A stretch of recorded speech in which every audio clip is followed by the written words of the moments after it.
e você não fica responsável por transmitir tudo e quando você olha, ela ainda estudou isso.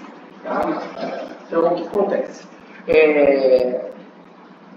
Quando eu planejei a disciplina, eu imaginei um número de alunos um pouco maior do que realmente se inscreveu.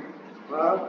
Então, eu tive que fazer algumas pequenas adaptações aqui, não exatamente no conteúdo, mas principalmente nas avaliações e em como a gente vai se portar ao longo desse período condensado aí para passar esse conteúdo para vocês.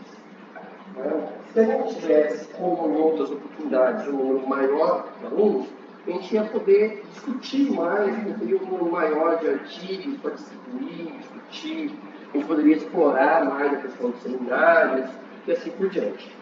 Como a gente só tem 4 pessoas inscritas e hoje só você aqui presente, eu tive que fazer alguma redução nessa parte de artigos para garantir que o conteúdo vai ser dado. Então, por exemplo, no cronograma que foi enviado para vocês, já constava que a gente ia utilizar a metodologia de Flipped Class. O que é o Flipped Class? É a gente passar o conteúdo para vocês antes, para vocês lerem, seja então na forma como eu enviei, ou um texto introdutório e que guia vocês para capítulos de livro, artigos e assim por diante. Então, é um estudo guiado, só que de forma remota, e a gente utiliza o espaço ou o tempo aqui da sala de aula para a gente discutir aquele conteúdo. Então, a ideia é que vocês sempre tenham lido o material antes. Não é toda a aula que eu vou disponibilizar daquela forma, com texto introdutório, com os links. Em outros casos, como são assuntos mais focados, como, por exemplo, diversidade e complexidade químicas naturais. Isso é uma coisa bem específica. Então, em vez de ter um texto genérico, geral, e depois os artigos, vão ser disponibilizados diretamente os artigos para vocês lerem. Mas a ideia é que vocês leiam esse material antes da aula e aqui, e aqui na sala de aula vão fazer atividades em grupo, exercícios, que os alunos de graduação às vezes costumam chamar de listas. Então a gente vai aprimorar, desenvolver o raciocínio, explorar o que vocês leram nesses materiais aqui na sala de aula. Vezes por outra, vão haver aulas expositivas, como por exemplo, essa aqui no dia 19, que é etapa do processo de descoberta e desenvolvimento de fármaco, que é um assunto que o tema é mais genérico e eu quero focar em algumas coisas específicas. Então aqui, sim, eu vou fazer uma aula expositiva. Não quer dizer também que eu vou falar durante 3 horas. Provavelmente eu vou falar uma parte da aula e uma parte da aula, o tempo, a gente vai utilizar para fazer atividades. Como o número de alunos é pequeno, a gente não vai poder dividir em grupos. Na verdade, vai ser uma atividade para um grupo de 4 alunos. E então, eu vou disponibilizar no Moodle esse calendário aqui com as modificações, ou melhor dizendo, as informações adicionais em vermelho, para que todos os alunos estejam cientes dessa necessidade de ler os materiais que vão ser disponibilizados antes e venham para cá preparados. Eu prefiro, eu acho que é mais didático, ir disponibilizando o material aos poucos, do que simplesmente jogar todo o material lá. Quando eu vou disponibilizando aos poucos, eu tenho controle que vocês estão focados no material da semana seguinte, da aula seguinte. E eu acho que assim fica mais fácil. E também, dependendo do perfil de vocês, os 4, eu vou disponibilizar materiais, às vezes, mais aprofundados ou mais básicos. Também não adianta eu mandar um artigo super aprofundado de diversidade e complexidade química se na discussão da semana anterior eu percebo que é um público heterogêneo. Então eu também vou ter que dosear isso de acordo com vocês, para vocês terem algum aproveitamento e não simplesmente jogar o material para vocês. Desde o começo, havia a previsão da gente ter diferentes metodologias de avaliação. Então, inicialmente, eu pensei, na primeira prova, primeira avaliação ser uma prova realmente teórica. Né? Então, perguntas e respostas sobre esses assuntos, né? Que poderia ser feito em dupla ou de forma individual. Né? Isso aí vocês podem decidir. A segunda avaliação já é algo que era previsto ser em grupo, ou se vocês quiserem fazer em dupla, vão ter uma atividade só, que é uma atividade do tipo escape room. Então, qual que é a ideia? É vocês criarem um cenário, não é? E que você consiga sair, né, resolver esse problema utilizando os conceitos abordados até então. Então, nesse escape room, imagina um cenário qualquer aí, que para conseguir sair da sala você precisa responder perguntas relacionadas com os tópicos que foram abordados. Prioritariamente a partir da primeira avaliação, mas se quiser utilizar desde lá no começo, pode também. Tá? Na parte final aqui da disciplina, então a gente vai seguir, de certa forma, a mesma lógica que tem na graduação quando a gente fala em planejamento de fármaco guiado pelo ligante, né, que é a química medicinal clássica e o desenvolvimento de fármacos clássicos. Então, depois dessa parte introdutória aqui, nós vamos estudar algumas metodologias de modificação molecular utilizadas para melhorar propriedades farmacodinâmicas, como potência, seletividade e assim por diante, ou propriedades farmacocinéticas, como distribuição, metabolismo e assim por diante, utilizando basicamente essas 4 técnicas de modificação molecular. Então, na parte final da disciplina, nós vamos abordar uma estratégia de desenvolvimento de fármaco que não parte mais, por exemplo, de produtos naturais, com moléculas complexas, e sim de moléculas bem simples, chamadas de fragmentos moleculares. E aí a gente vai ter 2 aulas, com, de novo, é um assunto específico, utilizando artigos para a gente discutir isso daqui e quais são as vantagens de fazer o planejamento a partir de fragmentos, aliado a tudo que a gente já viu antes. Tá? Quando a gente chegar nesse ponto aqui da disciplina, a gente já vai ter uma certa bagagem para saber que esses fragmentos moleculares eles vão ter que ser modificados, e aí como modificá-los, como melhorar suas propriedades farmacodinâmicas e farmacocinéticas, inevitavelmente vai partir para essas modificações que nós vimos no módulo anterior. Tá? A terceira etapa da avaliação seria na forma de projeto. Seria vocês tentarem aplicar esses conceitos aqui ou no seu projeto ou em algo ligado, derivado do seu projeto. Tá? Aqui é algo individual, onde vocês fariam então um seminário utilizando os conceitos da disciplina aplicados no seu projeto de pesquisa, mestrado ou doutorado. Tá? Nós temos 3 horas, 4 alunos, teoricamente, então dá conta para fazer um seminário aí de 30 minutos. Uma prévia introdução, falando o que é seu projeto, como que o planejamento de fármaco poderia auxiliar no seu projeto, e aí explorar pelo menos 2 ou 3 das aulas, dos conceitos, como vocês queiram chamar, nesse projeto, mostrando então que vocês conseguiram incorporar esse conhecimento e aplicá-lo de alguma forma. Tá? Dúvidas? Eu tenho professor em relação à segunda avaliação. Sim. Não ficou muito claro para mim de que forma isso vai ser na prática. Eu pensei no seminário, mas aí depois você acabou explicando que o seminário é mais para a terceira avaliação. E como é que seria, né, a ideia de criar esse cenário do escape room para responder o problema?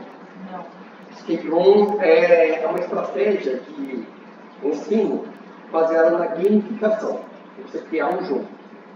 Não é? Então, A ideia é, por exemplo, o início, né, para contextualizar. Você está preso na sala de produção ou no laboratório de síntese orgânica e para encontrar a chave e sair da sala, você precisa achar tal coisa. Né? E para achar alguma coisa, você precisa utilizar um dos conceitos. Então, na sua pancada tem 4 moléculas. Não é? Identifique as duas que têm modificações bioisocémicas. Aí, na hora que você aponta, você acha duas moléculas, alguém, que a pessoa queria avaliar, está controlando o skip 1, fala, correto. Então, agora que você identificou, você vai para a próxima etapa. E aí, aplica outro conceito. Na ideia do skip 1, por isso que precisava ser pelo menos 2 grupos, né, então feitos por duplo, porque alguém precisa saber a resposta. Por exemplo, vocês poderiam criar o jogo e eu vou jogar. Nós estamos criando um jogo para o professor jogar e, se tudo estiver encadeado e tudo, ao final das perguntas e respostas, que vão gerar pistas, eu vou conseguir destrancar o laboratório de química orgânica antes que ele exploda. Então, a ideia do escape room também é gerar uma certa urgência. Né? Então, você está preso no laboratório de síntese orgânica que está pegando fogo. Para sair da sala, identifique na bancada quais são as duas moléculas que têm tal coisa. Né? Então, a ideia é que são moléculas, mas poderia ser qualquer coisa da criatividade de vocês. É uma situação, um cenário, onde eu preciso aplicar os conhecimentos.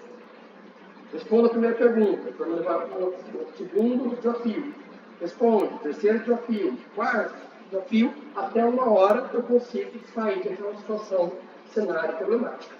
Se vocês quiserem, eu posso deixar no aula também, no Moodle, disponível, alguns artigos que dão exemplos de escape room em química, por exemplo, para vocês meio que terem uma ideia, né, de como usar isso aí. Então, a ideia aqui é a gente não ficar preso ao esquema avaliativo prova seminário. É dar liberdade para vocês também aplicarem num cenário mais lúdico. Né? Você vai dar asas à sua imaginação de como que seria isso daqui. Seria algo mais dinâmico mesmo, não é nada tipo digital, por exemplo. Digital? O que você pensou de digital? Não especificamente quando você comentou da ideia de criar um jogo. Aí eu pensei em ser algo digital. Mas. Não, pode ser um jogo digital. Só que aí você vai ter um desafio a mais, né? Que é criar isso no computador. A ideia do escape room é meio que nem um jogo de RPG. De cartas, uma coisa mais simples. Né? Vocês poderiam simplesmente imprimir 4 moléculas, ou 4 recipientes, e falar, olha, são 4 meios reacionais, onde está acontecendo isso, aquilo.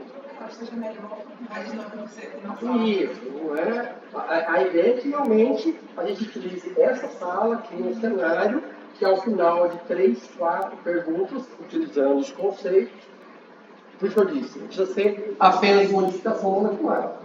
Né? Pode ser desde lá do cenário inicial, desde conceitos de estereoquímica ou de complexidade. Você pode usar qualquer um desses conceitos que a pessoa precisa responder de forma correta, né, para sair.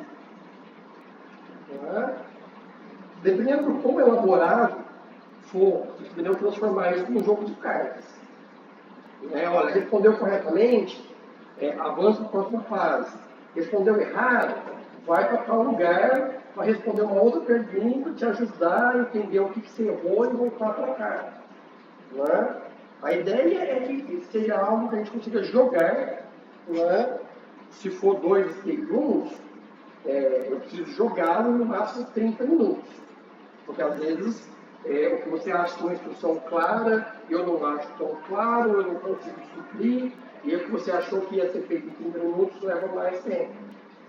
Né? E aí, se for realmente 2, uma dupla joga o escape um da outra. Né? E eu avalio o quão bem foram dadas as instruções, quantos conceitos foram utilizados, e assim por diante, para dar a nota para vocês. Tá? Imagina se tivesse mais gente, teria mais perguntas, mais dúvidas sobre as coisas. Né? Você é aluno de Indico, certo? Né? Me fala um pouquinho sobre a sua formação e o porquê que você acha que o planejamento de farmacos poderia ser algo útil para a sua pós-graduação. Professor, no mestrado, eu trabalhei com o fármaco, para continuar trabalhando no doutorado com ele, mas ele é um fármaco extremamente lipofílico. Eu tentei fazer e consegui, até um certo ponto, foi melhorar a solubilidade dele via uma tecnologia farmacêutica. Então, a ideia não era, por exemplo, fazer uma síntese, né, mexer na química medicinal, fazer uma modificação molecular, por exemplo, para melhorar a solubilidade. Né? Eu tentei contornar esse problema através da metodologia das técnicas de produção. Até certo ponto eu consegui, porque eu consegui melhorar a solubilidade, porém não para o que eu desejava, né? Não em termos de valores, né? Modificar o que eu desejava.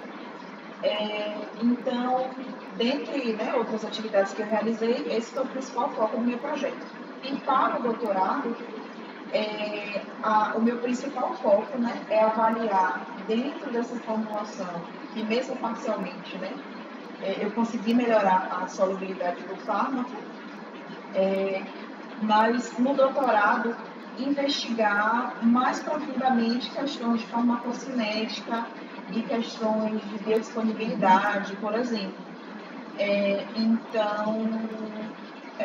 Eu acho que, inclusive, né, pode até me ajudar a resolver os problemas que eu não consegui resolver no mestrado, mas especificamente para essas outras atividades a mais do doutorado, eu acho que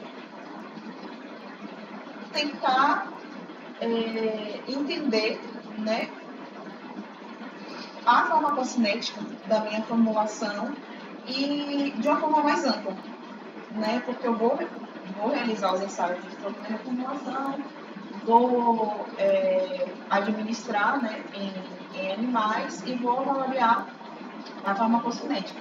Esse é o principal objetivo, mas eu acho que com a visão que a disciplina vai me trazer, eu vou poder, talvez, por exemplo, identificar qual parte do fármaco foi responsável por isso,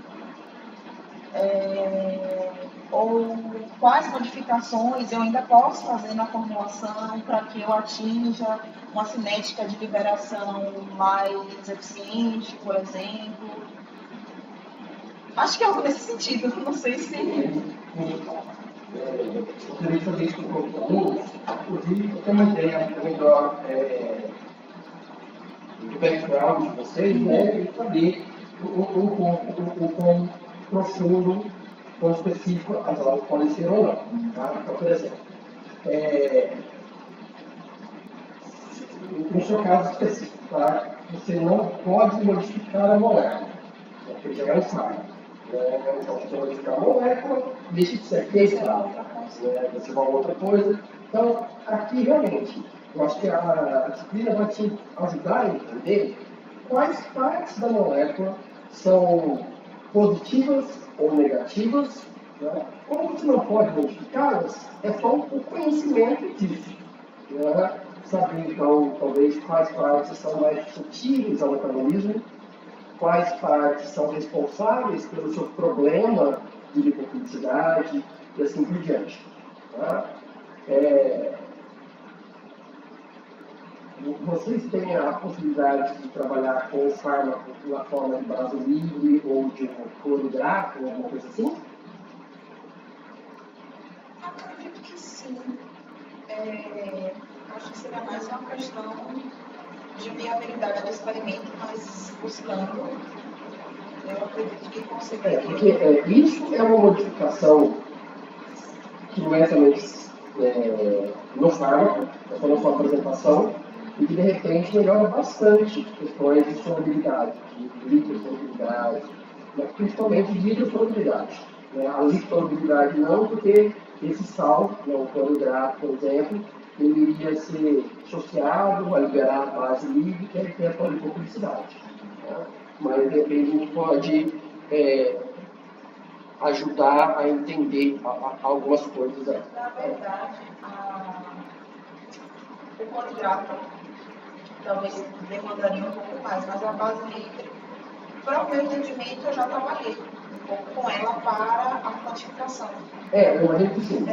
Então, pelo que eu aprendi, né, manipulei o fármaco, testei diversos solventes até que eu obtive um solvente orgânico que eu percebi que conseguiria manipular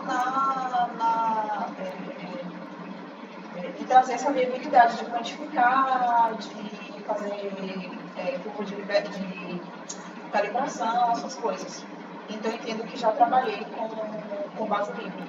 Deixa eu só parar aqui a gravação, porque essa parte não